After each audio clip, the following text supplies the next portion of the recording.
Hi అండి, shock అయ్యారా? నేను ఉప్పల్ బాలు పొద్దున్నే వాకింగ్కి వచ్చాను. వాకింగ్కి వచ్చి ఇక్కడ కూర్చున్నానంటూ తాను కూడా చేసిన ఆల్రెడీ పొద్దున్నే. ఒక విషయం చెప్తే నాకు అర్థం కాదు. చాలా మందికి ఎందుకేమో పని బాట ఉండదో నాకు తెలీదు. ప్రతి టైము ప్రతి నిమిషం చాలా ఇంపార్టెంట్ మనిషికి లైఫ్లో. గుర్తుపెట్టుకోండి, పని బాట లేక ఫోన్ చేసి టైం పాస్కి ఏమొస్తుంది మీకు? ఒకటే ఫోన్ 10 సార్లు కొడతారు, 2 గంటలకు 3 గంటలకు. కొంచెమన్నా కామన్ సెన్స్ ఉందా? చదువుకున్నారా? చదువుకునే కామన్ సెన్స్ నేర్చుకోండి ఫస్ట్. సిగ్గు అనేది లేదు. లేదంటే మీ ఇంట్లో ఏమైనా పని చేసుకోండి. లేదంటే ఇప్పుడు మీ ఇంటికి వెళ్తారు కదా నైట్ పూట, ఏం పని బాట లేకుండా దోమర్లకు తిరిగే బదులు మీ ఇంట్లో మీ మమ్మీకో మీ డాడీకి హెల్ప్ చేయండి. గిన్నెలు ఉంటాయి ఇంట్లో, గిన్నెలన్నా దోమండి. లేదంటే ఒక ఇల్లు అన్నీ ఉడవండి, బట్టలన్నీ వింటుకోండి.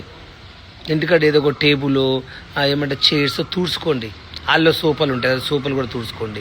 టీవీ కాడ కూడా చాలా దుమ్ము ఉంటుంది, అది తుడవండి. పని పాటలేకపోతే ప్రతి నిమిషం ప్రతి టైము చాలా ఇంపార్టెంట్ మనుషులకు లైఫ్లో.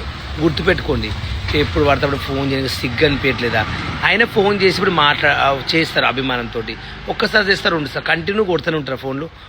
ఒక మనిషికి ఫోన్ చేస్తాడు, ఒకసారి చేస్తే తిరిగి 2 సార్లు చేస్తాడు. అర్జెంట్ ఉందంటే 2 సార్లు చేయండి. ఎత్తలేడంటే అర్థమైంది ఈయన ఎవరో చేశారు కదా, కొత్త నెంబర్ ఏంటో కనుక్కోవడానికి నేనే తిరిగి కాల్ చేస్తాను. ఇంకోటి తెలిసిన వాళ్ళు కూడా ఉంటారు, వాళ్ళు కూడా ఎందుకో ఫోన్ కంటిన్యూ కొడతారు. మరి అదేందో నాకు అర్థం కాదు. మరి దానివల్ల మీకు ఏమైనా ఉపయోగం ఉంటుందా? చూసుకుని చేస్తాను కదా, ఆ కంటిన్యూ కుక్కలా కొడితే అదేంది పద్ధతి? నేర్చుకోండి కామన్ సెన్స్. కొంతమంది సిగ్గు అనిపించాలి ఫోన్ చేయడానికి మనుషులకు. ఏం మనుషులు ఎన్నిసార్లు తిట్టాలరా? సిగ్గు అనిపెట్టదా ఫోన్ చేయడానికి? నిజంగా చెప్తున్నారా?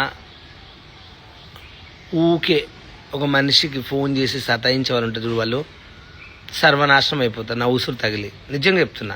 నా నోరు మంచిది కాదు, నా నాలుక మీద మచ్చ ఉంటుంది, నాశనం అయిపోతారు. గుర్తుపెట్టుకోండి. మంచి మరీ చెప్తున్నా, ఇప్పటికైనా మారండి. టైంపాస్ ఫోన్ చేయకండి. ప్రతి నిమిషం ప్రతి టైం చాలా ఇంపార్టెంట్ లైఫ్లో మనకు. ఏం మనుషులో సిగ్గు ఉండాలి కొంచెం మనం చెప్పుకోవడానికి. చిచ్చి ఏం బతుకులరా! నిజంగా చెప్తున్నా. నేను స్క్రీన్ పైన వాళ్ళ ఫోటోలు పెట్టి వాళ్ళ ఫోన్ నెంబర్ పెడదాం అనుకుంటా. కొంతమంది ఫోన్ చేసి కూడా ఏదేదో మాట్లాడుతుంటారు. ఎక్కడున్నావు, ఏం అసలు క్వశ్చన్ రాదే, ఎవడన్నా అడిగే క్వశ్చనా? సిగ్గుండాలరా నాయన. ఏం బతుకు నిజంగా మీది.